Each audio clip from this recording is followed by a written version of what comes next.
Hello, আসসালামু আলাইকুম। দেখেন এটা কি? কে বলতে পারবে এগুলো কি? দেখেছেন? আমি আপনাদেরকে সরাসরি দেখাচ্ছি। আমরা এগুলো ছোট সময় খেয়েছি। আমার কাছে কিন্তু অসাধারণ লাগে। বিসমিল্লাহ।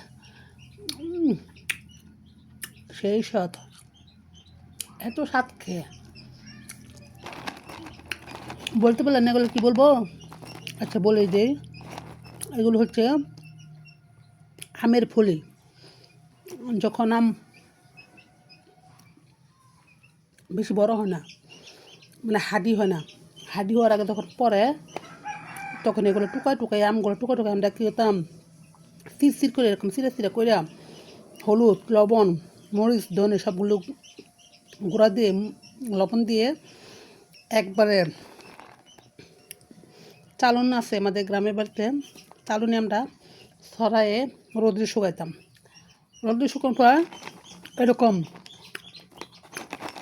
জর্জরা হয়। অনেক সুন্দর একটা ফ্লেভার আসতে আমি খাচ্ছি, অনেক সুন্দর ফ্লেভার। দেখছেন? আমি কাছ থেকে দেখাচ্ছি, দেখেন এখানে আর কি এতটাই দেখাচ্ছে না, কিন্তু এগুলো খাইতে কিন্তু অনেক সুস্বাদু, বিশ্বাস করবেন, অনেক টেস্ট। তো আপনারা যদি খান তাহলে বুঝতে পারবেন। তো আপনারা কে কে এরকম ছোটোবেলা আমের ফলি বানায় খাইছেন অবশ্যই কিন্তু কমেন্টে জানাবেন, ঠিক আছে? তো আমি তো খেয়েছি, আপনারা কী কী খাইছেন অবশ্যই কমেন্টে জানাবেন। আসসালামু আলাইকুম।